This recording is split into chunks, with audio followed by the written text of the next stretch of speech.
திரு இதயதுல்லா, வடகிழக்கு மாநிலங்கள்ல இருந்து அவர் இந்த பிரச்சனை எடுத்துட்டு வர்றாரு. இதுக்கு எல்லாமே காரணம் காங்கிரஸ் தான் அப்படின்ற ஒரு குற்றச்சாட்டை முன்னிறுத்துறாரு.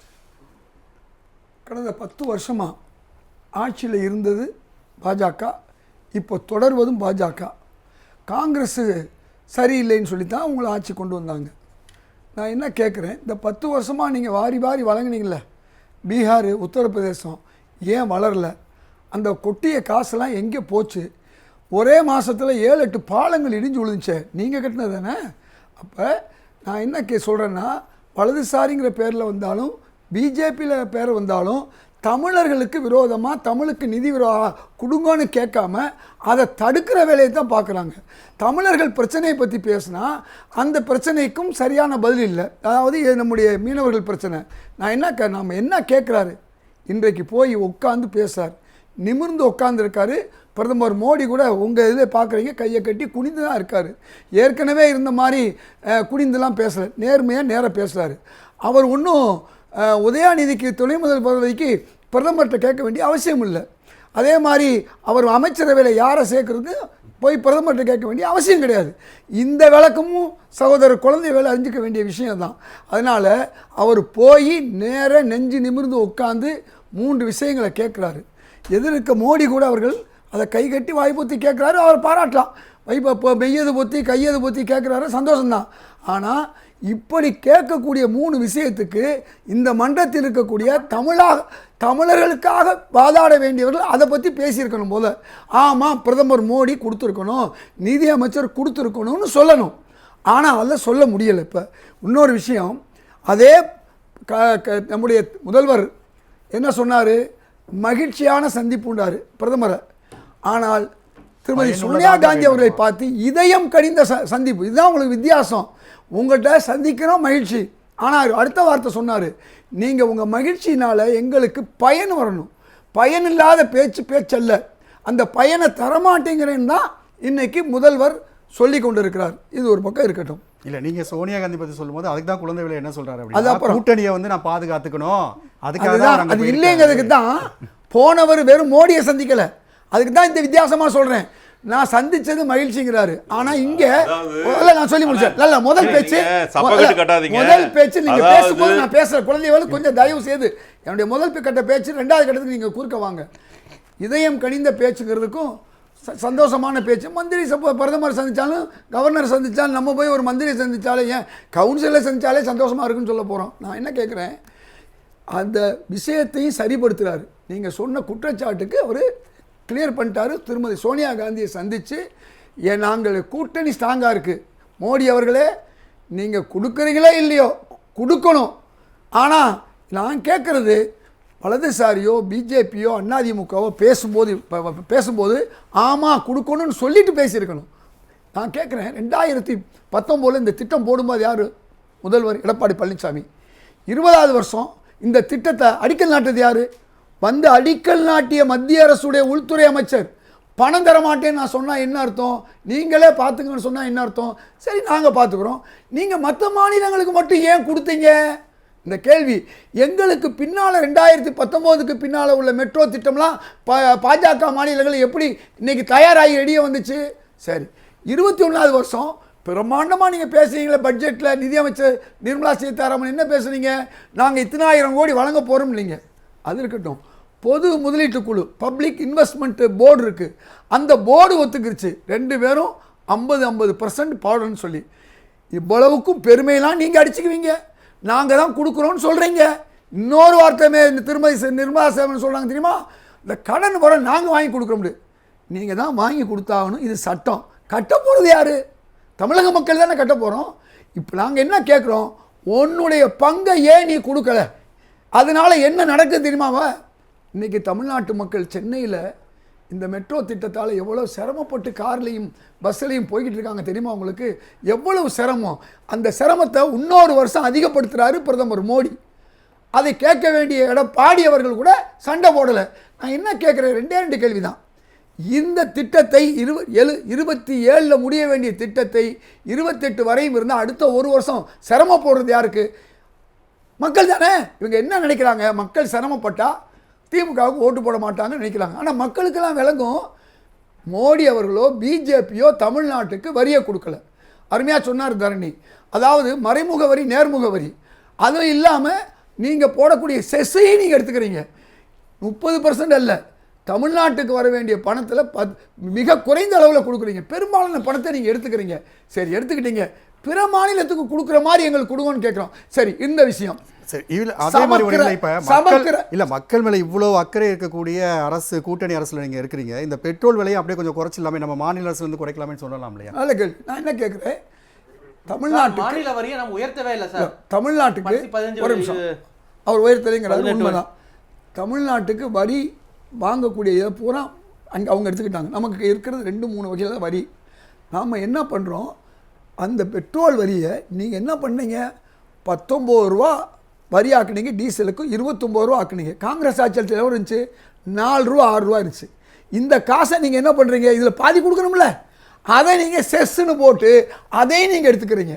அப்போ வரி அதிகமாக போட்டது யார்? அதை வச்சு தான் தமிழ்நாடு அரசு ஒரு வரி போடுது.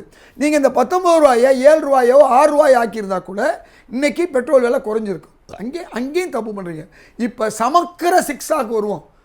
நீங்கள் தம்பி கூட வித்யாதேவன் யாரோ சொன்னாங்க, நவோதயா காங்கிரஸ் ஆட்சி கொண்டு வந்துச்சு, தமிழக அரசு ஏற்றுக்கல.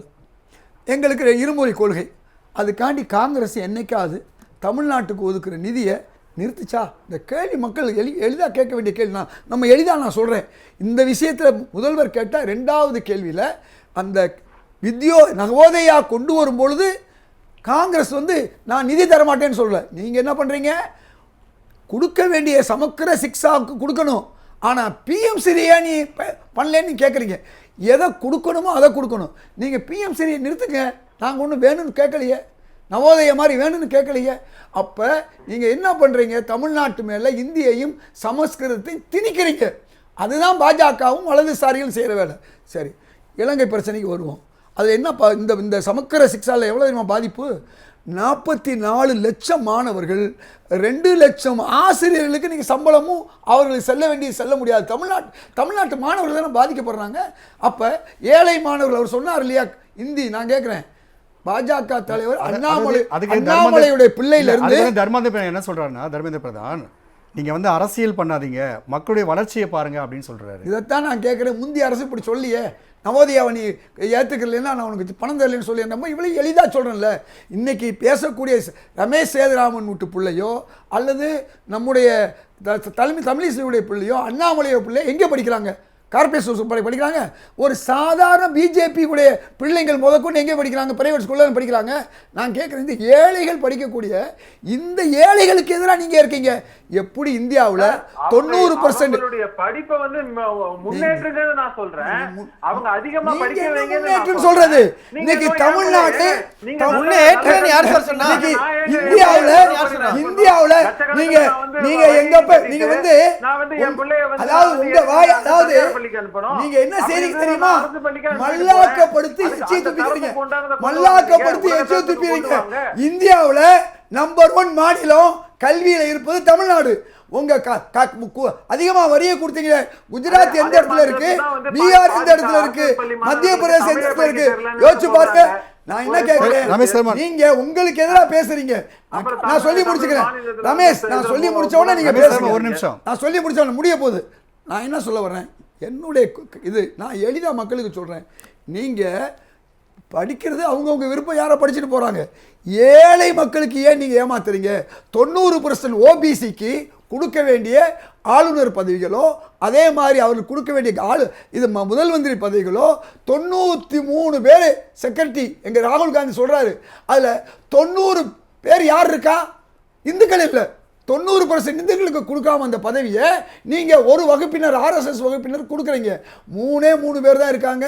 அப்போ 90% இந்துக்களை நீங்க ஏமாத்துறீங்க. இந்துன்னு சொல்லி இந்துக்களை நீங்க ஏமாத்துறீங்க. நீங்க உங்க பதில் வரும்போது சொல்லுங்க, இதை நோட் பண்ணிக்கங்க சார். அது மட்டுமல்ல, எப்படி இந்த தமிழ் மக்கள்ல ஓபிசி மக்கள், எஸ்சி மக்கள் படிக்கக்கூடிய அந்த மக்களுக்கு எதிராக நீங்க இருக்கீங்க. நாங்க என்ன செஞ்சிருக்கோம்? இன்னைக்கு நான் மீண்டும் சொல்றேன், தமிழ்நாட்டில் கல்வி முன்னேற்றம் அதிகமா இருக்கு.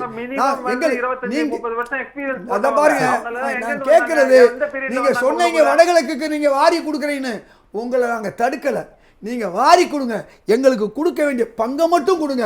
அதிக பங்கை நீங்கள் பீகார் கொடுங்க, குஜராத் கொடுங்க, மத்திய பிரதேஷ் கொடுங்க, வடகிழக்கு கொடுங்க. ஆனா குறைஞ்சபட்ச நிதி உங்க வாயில உங்க வார்த்தையை சொன்னீங்க இல்லையா, நாங்க தர்றோம்னு சொன்னீங்க இல்லையா, தமிழ்நாட்டு உரிமையை கேட்கிறோம். இந்த மாதிரி இடையில பேசுறதுனால மக்களுக்கு தெரியாம போகாது. நாங்க கேட்கிற கேள்வி வலதுசாரிகளையும் பிஜேபியினரையும் கேட்கிற கேள்வி, தமிழ்நாட்டு மக்களுக்காக என்னைக்காவது நீங்க பேசுறீங்களா? கொஞ்சம் பேசி பாருங்களேன், அப்பதான் உங்களுக்கு ஏதாவது கொஞ்ச நெஞ்ச வாய்ப்பாவது வரும். இன்னைக்கு இந்த மாதிரி ஒரு சூழல்ல இலங்கை பிரச்சனையோட இரண்டாவது வாய்ப்பும் இவங்களுக்கெல்லாம் கொடுக்கணும். இலங்கை பாருங்க, மீனவர்கள் பல கோடி ரூபாய் அபராதம் போடுறாங்க. காங்கிரஸ் ஆட்சி காலத்துக்குள்ளே பிஜேபி இலங்கைக்கு உதவுது.